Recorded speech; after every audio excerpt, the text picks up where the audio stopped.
दोस्तों, मेरे हर एक वीडियो में मैं आपको बताता रहता हूं कि जो ट्रेडिंग होता है तो आपके चार्ट पैटर्न की वजह से नहीं होता है या तो आपके इंडिकेटर की वजह से नहीं होता है। जो लैगिंग इंडिकेटर है मैं उसकी बात कर रहा हूं, या तो आपके ट्रेंड लाइन इसके लिए रिस्पॉन्सिबल नहीं है। प्राइस ऊपर या तो नीचे जाने के लिए उसके लिए रिस्पॉन्सिबल होते हैं बायर और सेलर और सप्लाई और डिमांड।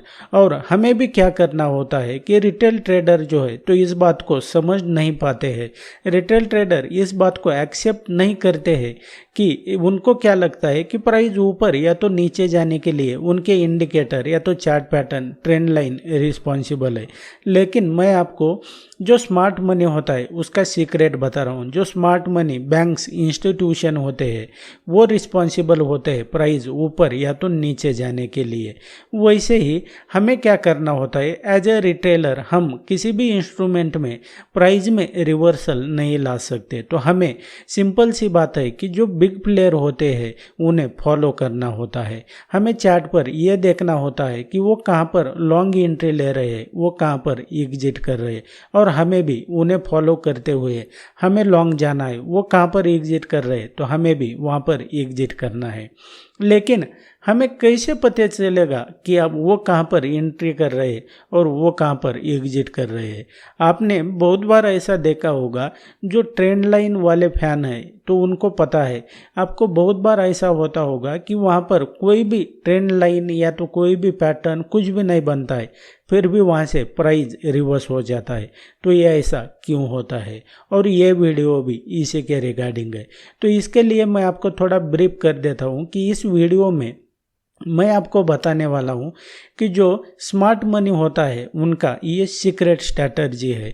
वो क्या करते हैं, ये जो सीपीआर है तो इसके बारे में तो मैंने आपको बताया है, लेकिन इस वीडियो में मैं आपको डिप में बताऊंगा कि ये वर्जिन सीपीआर कौन सा होता है और आपने वर्जिन सीपीआर के ऊपर कैसे ट्रेड करना है, और इसका निफ्टी और बैंक निफ्टी का जो प्रैक्टिकल चार्ट है उसके ऊपर भी मैं आपको बताऊंगा कि वहाँ पर कोई भी लेवल नहीं है, आपकी ट्रेंड लाइन मैच नहीं होती है, कुछ भी नहीं है, फिर भी वहाँ से प्राइस क्यों रिवर्स हुआ। और आप भी अगर बिगिनर ट्रेडर है, आप अगर लॉस कर रहे हैं स्टॉक मार्केट में और ट्रेडिंग में, तो आपने बाकी के इंडिकेटर छोड़ के आपने चार्ट पैटर्न ये सब आपके दिमाग से निकाल के आपने सीपीआर और पिवट पॉइंट को इस्तेमाल करना है। और आपने जो प्राइस एक्शन है तो उसके बारे में आपने डीप में सीखना है। तो इस वीडियो में मैं आपको डीप में बताऊंगा कि आपने ये जो मैं अभी आपको जो स्ट्रैटेजी दे रहा हूँ तो इसकी ये बहुत हाई प्रोबेबिलिटी स्ट्रैटेजी है। और असल में मैं जो मेरे स्टूडेंट होते हैं जो मेरे कोर्स को ज्वाइन करते हैं, ये स्ट्रैटेजी मैं उनको देता हूँ, लेकिन इसको मैं आज आपको फ्री में देने वाला हूँ।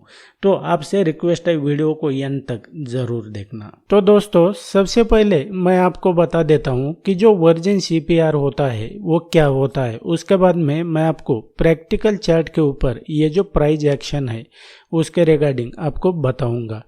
तो आपके चार्ट पर क्या होता है कि यहाँ पे अगर देखेंगे तो ये क्या हुआ, ये सीपीआर हुआ। तो वैसे ही आपके चार्ट पर क्या होता है कि आपके चार्ट पर इस तरह से सीपीआर हो जाता है, यानी कि ये सीपीआर की 3 लाइन हो जाती है इस तरह से। तो ये क्या हो गया, ये सीपीआर हो गया। तो अब यहाँ पर अगर देखते आप, ये सीपीआर है, लेकिन क्या हुआ कि आज के दिन हमें जो प्राइस एक्शन है तो वो नेक्स्ट दिन का देखना है। तो वो आज के दिन हमने क्या करना है कि आज के दिन देखना है कि जो प्राइस एक्शन जो है तो यहाँ पर प्राइस ने क्या करना चाहिए, या तो ऊपर या तो नीचे या तो कहीं पे भी ऐसे मूव करना चाहिए, या तो सीपीआर के नीचे कहीं पे भी। यानी कि सीधा सा मतलब है कि प्राइस ने जो है तो सीपीआर को यहाँ पर टेस्ट नहीं करना चाहिए, भले ये ऊपर से हो या तो नीचे से हो, कहीं से भी प्राइस ने इसको टच नहीं करना चाहिए सीपीआर को। तो ये क्या होता है, ये होता है आपका वर्जिन यानी कि वीसीपीआर, यानी कि वर्जिन सीपीआर, इसको वर्जिन सीपीआर कहा जाता है। तो हमें ये कब इसको अप्लाई करना है ये भी मैं बता देता हूँ कि और ये कब ये काम करता है। तो आप बोलेंगे कि क्या वर्जिन सीपीआर हर टाइम काम करता है क्या?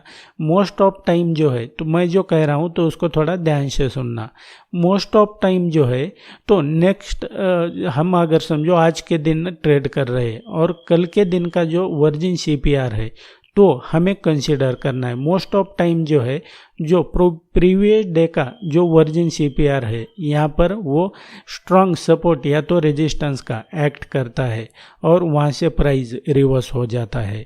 तो अब आप जो है तो पिछला अगर देखेंगे उससे ज़्यादा तो वो उतना ज़्यादा काम नहीं करेगा प्रोबेबिलिटी में, लेकिन जो प्रीवियस डे का है तो वो काम करेगा। तो आपने सीधा सा ध्यान में रखना है। तो वैसे ही अब यहाँ पर मैंने जो आपको बताया तो यहाँ पे अगर देखेंगे प्राइस यहाँ गया, ये फिर नीचे आया, फिर ऊपर चला गया। प्राइस ने इसके बीच में आया है क्या, इसको टेस्ट किया है क्या, टच किया है क्या, नहीं किया है। तो आपके लिए ये क्या हो गया, ये वाला हो गया आपके लिए वर्जिन सीपीआर, ये वर्जिन सीपीआर। तो अब हमने क्या करना है, इस वर्जिन सीपीआर को नेक्स्ट ट्रेडिंग डे के लिए, अब ये जो है ये 5 सितंबर 2023 का चार्ट है। अब हमें 6 सितंबर 2023 के लिए हमने क्या करना है कि इस लेवल को जो है तो आपने ऐसे मार्क कर देना है, इसको वर्जिन सीपीआर बोल के इसको ऐसे मार्क कर देना है। उसके बाद में क्या करना है आपने कि अपने ध्यान में रखना है, आप यहाँ पर जो है तो जैसे ही प्राइस इस जो सीपीआर है इस सीपीआर के पास आएगा तो आप यहाँ पर लॉन्ग जाने के बारे में या तो शॉर्ट जाने के बारे में, ट्रेड अपॉर्चुनिटी के बारे में सोच सकते हैं। तो अब हम देखते हैं कि जो 6 सितंबर 2023 का प्राइस एक्शन क्या होता है, और ये जो है तो निफ्टी बैंक निफ्टी किसी भी इंस्ट्रूमेंट में जाएंगे तो यहाँ पर ये काम करता है। तो अब हम 6 सितंबर 2023 के लिए जो निफ्टी है तो उसका प्राइस एक्शन क्या हुआ है तो हम देखते हैं। तो यहाँ पे अगर देखेंगे आप तो प्राइस जो है तो ये यहाँ पर आ गया, यहाँ से यहाँ पर क्या हुआ, ये प्राइस ओपन हो गया, उसके बाद में प्राइस यहाँ से यहाँ तक आया है। आपने ट्रेड में एंट्री करने के बारे में तभी सोचना है जब प्राइस इस सीपीआर के पास आएगा। तो इतना आपने डिसिप्लिन फॉलो करना है। तो यहाँ पे अगर देखेंगे तो प्राइस ने क्या किया, यहाँ पे आ गया। अब यहाँ पे तो किसी भी कोई भी तरह का यहाँ पे अगर देखते हैं पीछे, यहाँ पे कहीं पे भी यहाँ पे आपको कोई भी ट्रेंड लाइन, आपका चार्ट पैटर्न कुछ भी नहीं दिखाई दे रहा है।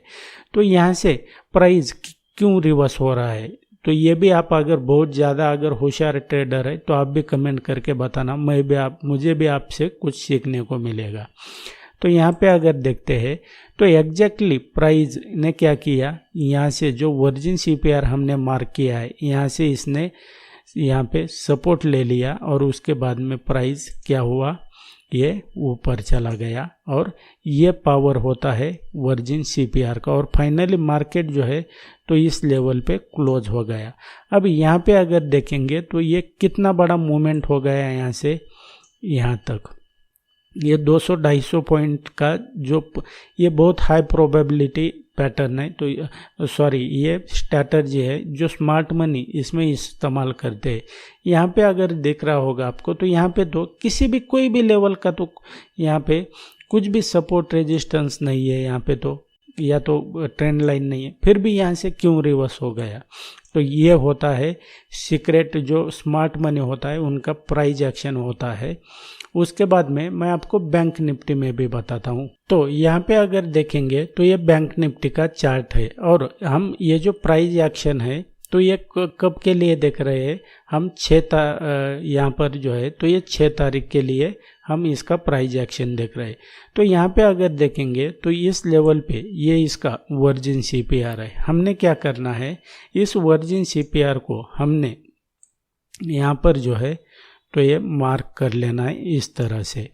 तो यहाँ पे अगर देखते हैं, जैसा मैंने आपको हर वीडियो में कहा है कि आपने क्या करना है, निफ्टी बैंक निफ्टी दोनों को साथ में जो है तो वो लगाना है और उसको दोनों को आपके चार्ट पर प्राइस एक्शन को देखना है। क्योंकि मोस्ट ऑफ टाइम जो क्या होता है कि बैंक निफ्टी और निफ्टी एक दूसरे को फॉलो करते हुए यहाँ पर अप या तो डाउन हो जाते हैं, तो इसको ध्यान में रखना है। अब हम देखते हैं कि जो 6 तारीख का सितंबर है, सितंबर 6 तारीख, तो उस दिन बैंक निफ्टी ने ये जो हमने वर्जिन सीपीआर मार्क किया है, तो इस जगह कैसे प्राइस एक्शन दिखाता है।